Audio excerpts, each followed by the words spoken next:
Legal knowledge with advocate नूर याकूब शेख। 4.5 साल की लड़की वहाँ खेल रही थी कैथोलिक, और उसके साथ में उन्होंने कर दिया सेक्सुअली अब्यूज।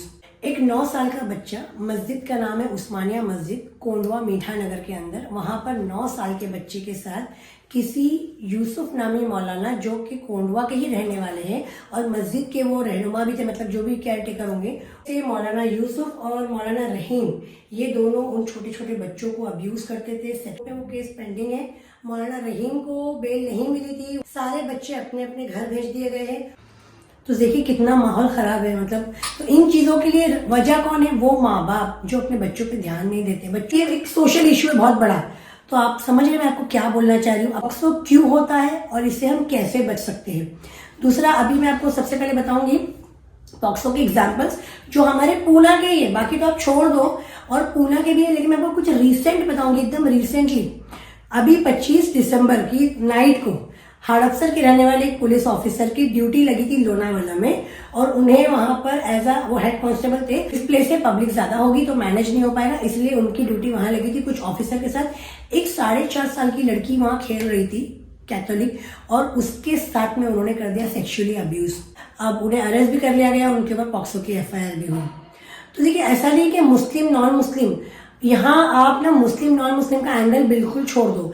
ये करते हैं वो लोग जिनके दिमाग में फितूर है, जिनका दिमाग जहन गंदा है, जो सोशल मीडिया पे उसी तरीके की चीजें देखते हैं, तो ये वो लोग करते हैं। दूसरा हम एक डिस्कस करेंगे, अभी रिसेंटली एक 9 साल का बच्चा, मस्जिद का नाम है उस्मानिया मस्जिद, कोंडवा मीठा नगर के अंदर, वहां पर 9 साल के बच्चे के साथ किसी यूसुफ नामी मौलाना, जो कि कोंडवा के ही रहने वाले हैं और मस्जिद के वो रहनुमा भी थे, मतलब जो भी केयर टेकर होंगे, उन्होंने 9 साल के बच्चे के साथ में ऐसा गलत काम कर दिया।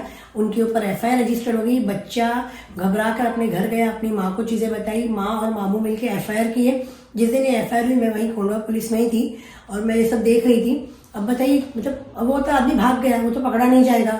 अब जब तक पकड़ा जाएगा तब तक तो ये लोगों को डरा धमका के सब करके या इन्हें कुछ पैसे देके मैनेज करके केस को खत्म कर दिया जाएगा। मैं सिर्फ शॉर्ट ब्रीफ दे रही हूँ, फिर आपको बताऊंगी FIR, कोर्ट का केस और अभी वो लोग कहाँ हैं।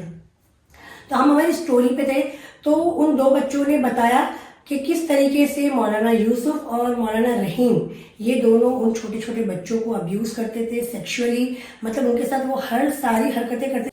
एक FIR रजिस्टर हुई है कोंडवा पुलिस में, एक FIR रजिस्टर हुई है भारतीय विद्यापीठ में, और बाद में उन मौलाना को अरेस्ट कर लिया गया, उन्हें जुडिशियल कस्टडी मिली। अब उनका कोर्ट में केस है एविडेंस के ऊपर, लेकिन वो मौलाना अभी वांटेड है। और अगर आपको लगता है कि ये मौलाना को फंसाया गया है और कुछ और सच्चाई है, तो जरूर मुझे आप मिलना उस एविडेंस के साथ, उस मौलाना के साथ, हम जरूर उनको हेल्प करेंगे। भी आपने ये पूरी वीडियो सुनी, अब इस वीडियो सुनने के बाद मैं आपको राइट और लेफ्ट में वो सारी न्यूज की कटिंग्स लगाऊंगी, वो सारे फोटोज लगाऊंगी, इवन जो मैं वो केस डिटेल भी आपको अटैच कर रही हूँ, ताकि आप लोग उस केस को फॉलो करें। शिवाजी नगर कोर्ट में वो केस पेंडिंग है। मौलाना रहीम को बेल नहीं मिली थी, उन्हें जुडिशियल कस्टडी मिली थी। अब वो मौलाना कहाँ है पता नहीं। सारे बच्चे अपने अपने घर भेज दिए गए हैं। हो सकता है बच्चों को डराया धमकाया होगा, उनके माँ बाप को डराया धमकाया होगा, या उनके माँ बाप को दीन के नाम पर, जैसे कि आपने देखा मेरे बाकी वीडियोस पे, जो मिफ्ताही पे या दूसरे फ्रॉड बाबाओं पे बनती है चंदे के नाम वालों पे, तो उनमें लोग नीचे क्या बोलते हैं, लोग ये नहीं बोलते कि हाँ इसने गलत किया, इसे दीन का नाम नहीं लेना चाहिए।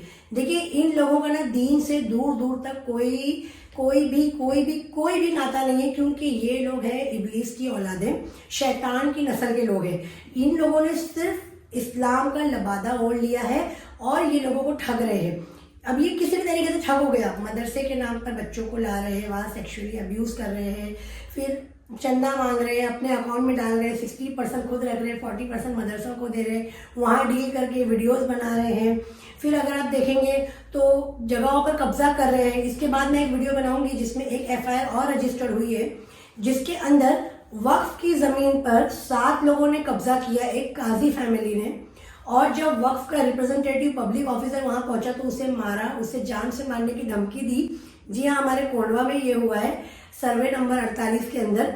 और फिर बाद में वक्फ के 2 ऑफिसर्स आए और उन्होंने कोंडवा पुलिस के साथ मिलकर वहां लेटर लगाया, और फिर वो क्या हुआ वो मैं आपको बताऊंगी अगली वीडियो में, जरूर वो देखना और फिर बताना कि ये क्या है। वक्फ की प्रॉपर्टी वक्फ होती है, उसमें आप कैसे कब्जा मार सकते हैं। कितना खोखला कर रहे हैं ये लोग दीन को, फिर बोलते हैं हम पे जुल्म हो रहा है, हम पे जुल्म हो रहा है, हम पे जुल्म हो रहा है। जुल्म क्यों नहीं होगा? तुम खुद अपनी कौम पे जुल्म कर रहे हो, कौम किसके पास जाएगी? और अगर कोई बताए तो उसे गालियां देते, उन्हें बुरा बोलते। तो जरूर बताना मुझे आपको ये वीडियो कैसी लगी। आपको लगता है इसमें मौलाना की कोई गलती नहीं है, मौलाना को फंसाया गया, मदरसे को गलत किया गया, तो प्लीज एविडेंस के साथ मुझे आके मिलो, वो मौलाना के साथ मुझे आके मिलो, मैं उन्हें हेल्प करूंगी। जो भी मेरा लीगल चार्जेस होगा वो मैं जरूर लूंगी, ऐसा नहीं कि फ्री में हेल्प करूंगी, वो जरूर लूंगी। लेकिन अगर उन्होंने ऐसा कुछ नहीं किया है और उन्हें फंसाया गया है, अभी वो 2 बच्चे मिलकर उन्हें क्यों फंसाएंगे, ये सोचने वाली बात है। वो बच्चों की एज 9 ईयर्स थी, तो बच्चे बेचारे बिहार से आए हुए थे, आपने सुना ही होगा वीडियो में। तो अगर आपको लगता है ऐसा कुछ है तो जरूर मुझे कांटेक्ट कीजिए, या आपके आसपास में कोई मदरसे का चंदे का स्कैम हो रहा है, या फिर कोई मदरसे वाले बच्चों को सेक्सुअली अब्यूज कर रहे हैं, या फिर किसी मदरसे मस्जिद पर किसी नॉन मुस्लिम या आसपास के लोगों का कोई दबाव है, वो मदरसा मस्जिद को बंद करना चाहते हैं, या किसी भी तरीके का कोई ऐसा फ्रॉड या स्कैम है जिसको अवेयरनेस की जरूरत है, जिसे बताने की जरूरत है, जिसे लीगल गाइडेंस की जरूरत है, जरूर मुझे कॉन्टेक्ट कीजिए। मिलते हैं अगली वीडियो में।